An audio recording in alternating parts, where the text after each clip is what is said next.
Most Canadians are not aware of residential schools and what residential schools were about. From the first day, you learned that you were scared. I was just a little kid. And Geronimo, your number is 48. Nuns used to refer us as savage heathens.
Anine, I'm Lisa Meaches. Welcome to the Sharing Circle. It's considered one of the darkest eras in Canadian history. Some even call it the Canadian Holocaust, an attempt to assimilate or erase an entire culture.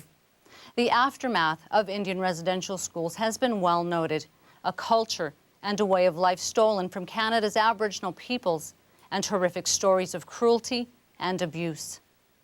But if healing is to occur, stories must continue to be shared, even if they may be difficult to hear. This episode of the Sharing Circle focuses on the testimony of survivors, their families, and their healing journeys.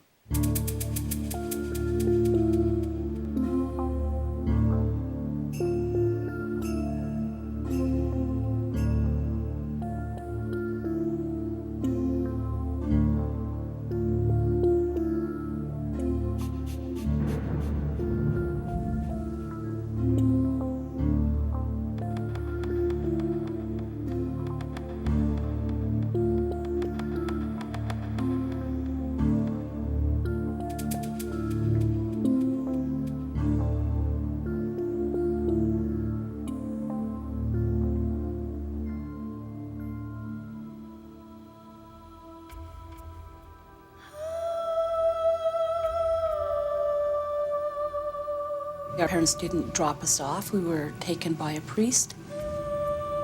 My mother went to see the priest. She came back. She said, "We're going to this place." They said, you know, you have some good people. They're going to take care of you. You're going to see other kids. This person that met us at the door, to me, looked like a monster or something. Scary. It was such a big place, like, you know, compared to our house. I just didn't understand this building, why it was so huge and so many windows and so cold looking. Like a big castle or something like that. And as soon as we walked in the front door, I knew something was happening that was going to change. So remember, like, we're all crying and screaming, like, Ma, don't leave us, you know, Ma, don't leave us. We hung on to her skirts when we found out that she was going to leave us there. And I hung on to my Ma's leg, and I wouldn't let go. The supervisor came there and pulled me off my Ma's leg. And my Ma turned and went out the door, and I never seen my Ma for 10 years.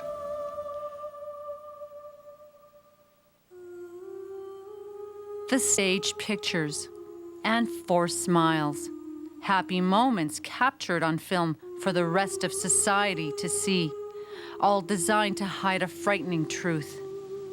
These schools were designed to eradicate any sense of Indianness.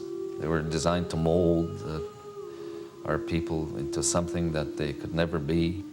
The government and the churches had no regard, absolutely no regard for the people that they were dealing with.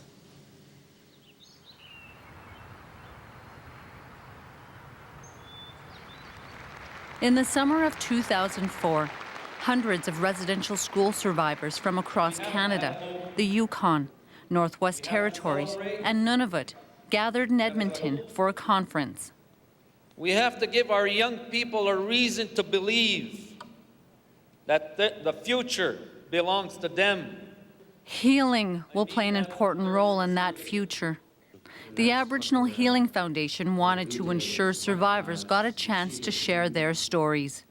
My life changed forever. Testimony would be recorded on video, kind of like what Steven Spielberg did with Holocaust survivors. AHF would use the interviews for educational purposes, and it would hopefully serve as a tool for survivors as they continue on their healing journey. I haven't seen anything that's just dramatically and realistic portraying what happened in residential schools on public television. I think we speak in euphemisms when we talk to about residential school. In the 1820s, church schools run by Protestants, Catholics, Anglicans, and Methodists started to pop up in Aboriginal communities throughout Canada and the North. The first Indian residential school in Canada opened in Ontario in 1831.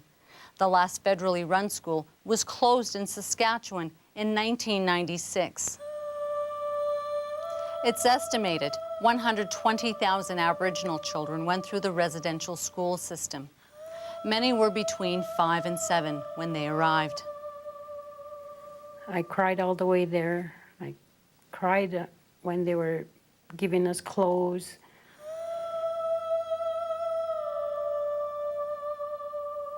They cut our hair.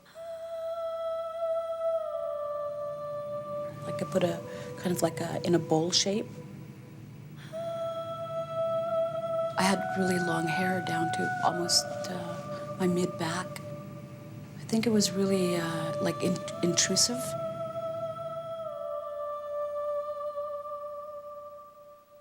And for my brother, he said, your number's going to be 36. And Geronimo, your number is 48. So we line up for everything here, and we'll just be calling your numbers.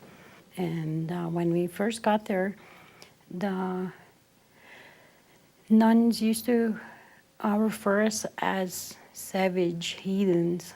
Okay, you savages, you line up this way. And You were afraid of everything, of God.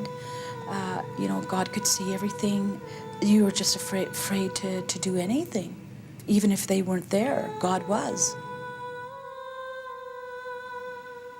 You get a bowl of oatmeal that seemed like it was cooked all night, that would stick on the wall if you took a spoon and splashed it on the wall.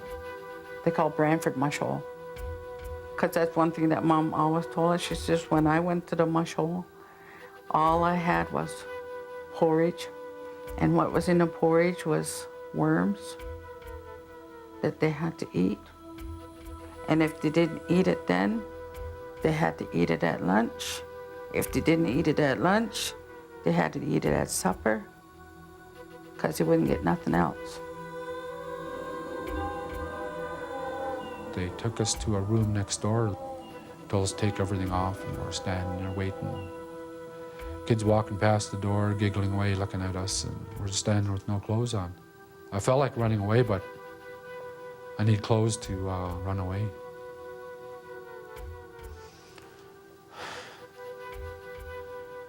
When I think about it, I was just a little kid.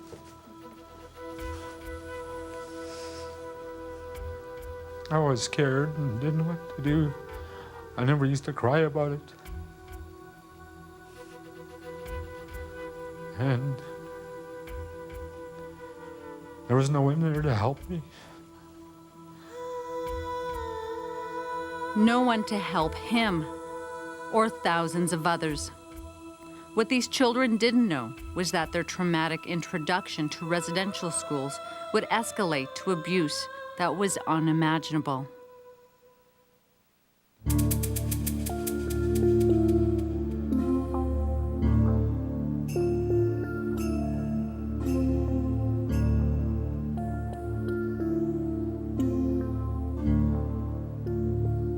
For thousands of First Nations, Métis, and Inuit children.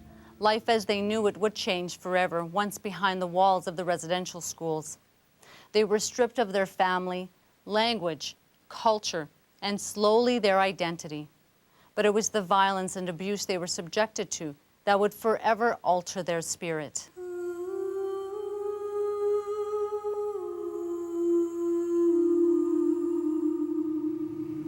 I remember my brother seeing a bug on the ground. We were lining up, and so they had us in 2 different lines, and he said, "Rosie, gung, gung, gung," meaning, you know, gung in our language is a bug. And so I looked down, and he was just grabbed and dragged and shaken up, and they'd put like soap, wash your mouth with soap, because you couldn't say a word that they didn't understand.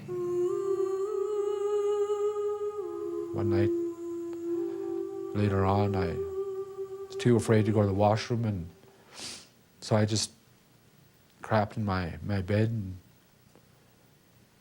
laid there all night. And next morning, when they woke us up, I didn't want to get out of bed, but the supervisor came over and ripped the blankets off me and said, "Get out of bed." And I just laid there, and then he grabbed me by the arms and ripped me out of the bed, and then that's when he seen it. "You know, you're not supposed to do that." And I was just a little kid, and I said, "What am I going to say?" You know, he's a big supervisor. He grabs me by the head and shoves my face in the feces.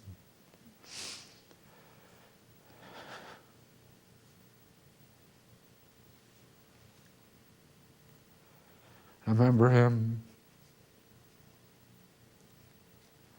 grabbing me and opening a window.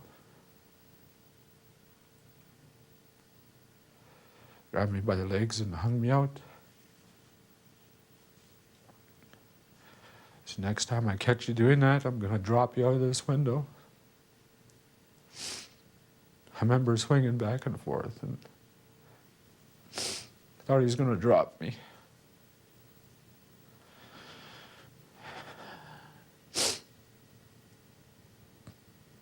He pulled me back in. So he said, "You go to the shower and clean yourself up." So after that, I didn't get out of bed again. The sexual abuse started in the residential school by the night watchman.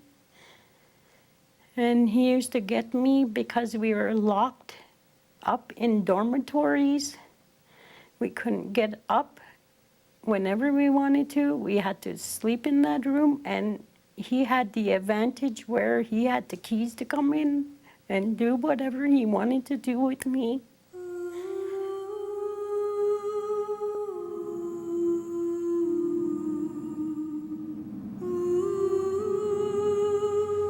Nine of the 10 years, like, I didn't go home for the summer.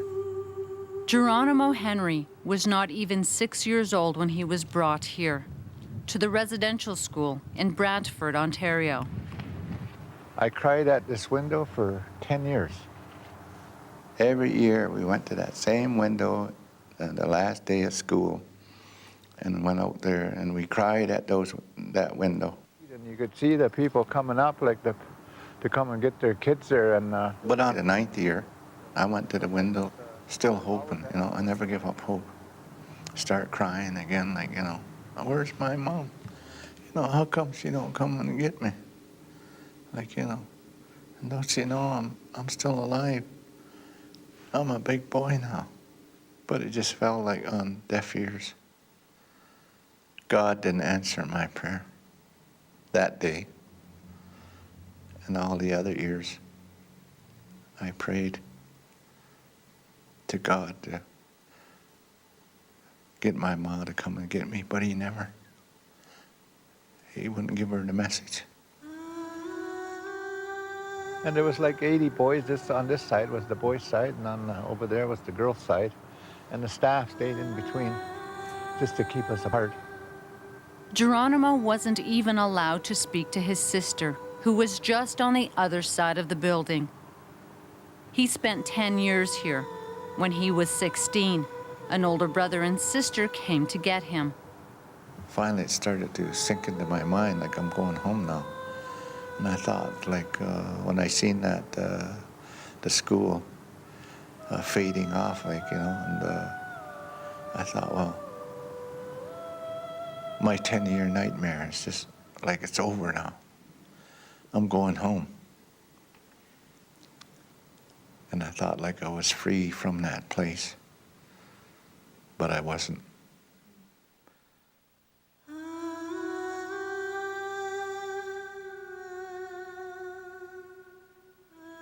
At least 7 generations of Aboriginal children went through the residential school system. When they left, the nightmare of emotional, physical, and sexual abuse many were subjected to inside may have stopped. But once outside, a new nightmare would begin, and it would affect many future generations. Shortly after I got out of there, I just started drinking. And for 25 years, I was just like an alcoholic. I have a brother that was 1 year older, and he committed suicide 2 years after we got out of the residential school. And he's been always my savior, and he's gone now. I felt I was the one that caused everything. So I hated myself back then, growing up. I drink till I black out. When I had kids, I didn't tell my kids I loved them. I didn't hug my kids. I didn't bond with my kids.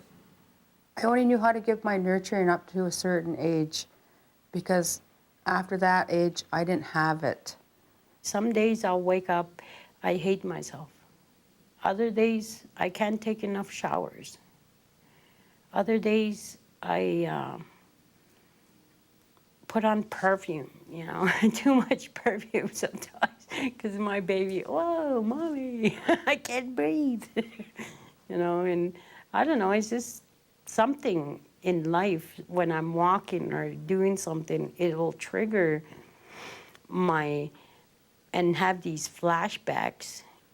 Some say healing can't truly begin until there is an apology. Between 1991 and 1998, churches started to acknowledge their roles in the destruction of a culture and the abuse so many Aboriginal children endured.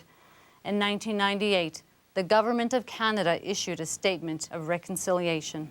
And that was, I think, the first step that the government took in saying we want to take responsibility, we want to take back the burden that victims of abuse have been carrying. Sean Tupper is the Director General at Indian Residential School Resolution Canada, a federal department created in 2001 to deal with all issues surrounding residential schools.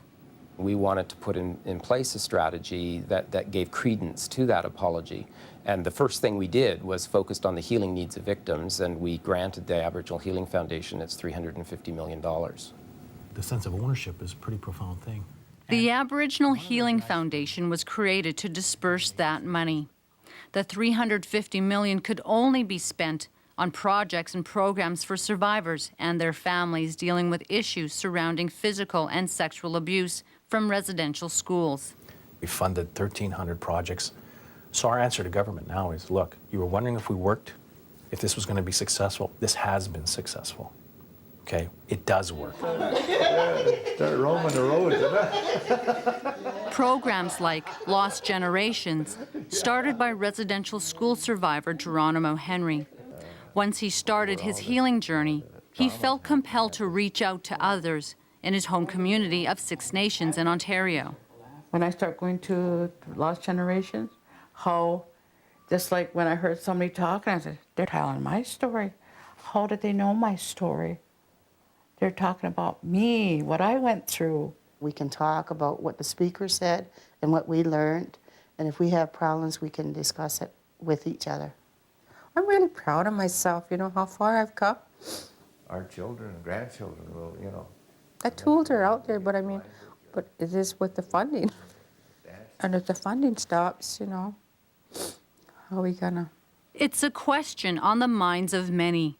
The Aboriginal Healing Foundation has completed what it was mandated to do. The $350 million has been allocated. What we want is the opportunity to have $30 million annually forever. It gives us the opportunity to have stable funding and provide stable funding to communities. We can always have an ongoing process where we change our objectives every 4 or 5 years in cooperation with governments and other agencies. What I would want to say to people right now is that we are trying to look at where the future lies for us and what the right path is, and we are working with the foundation and trying to determine what that right path is.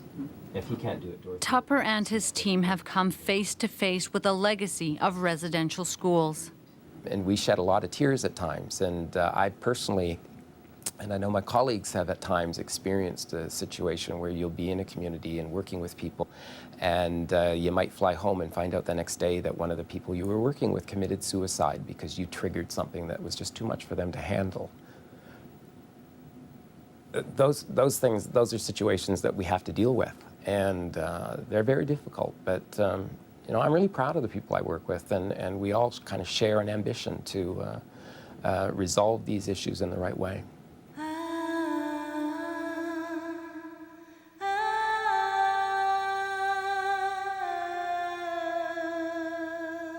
In March 2005, funding for the Lost Generations program will end. But Geronimo and other survivors know that there is so much more work that needs to be done. Kind of get choked up once in a while because it's like it's ending,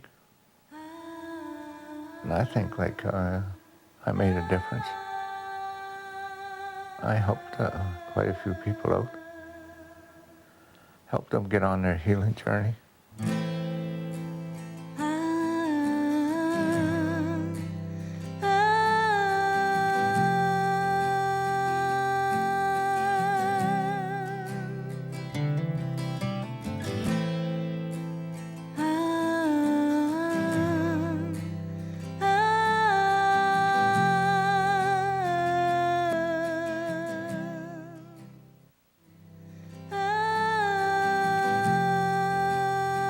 If you would like to share your residential school experience, contact the Sharing Circle. Follow the link at our website, www.thesharingcircle.com.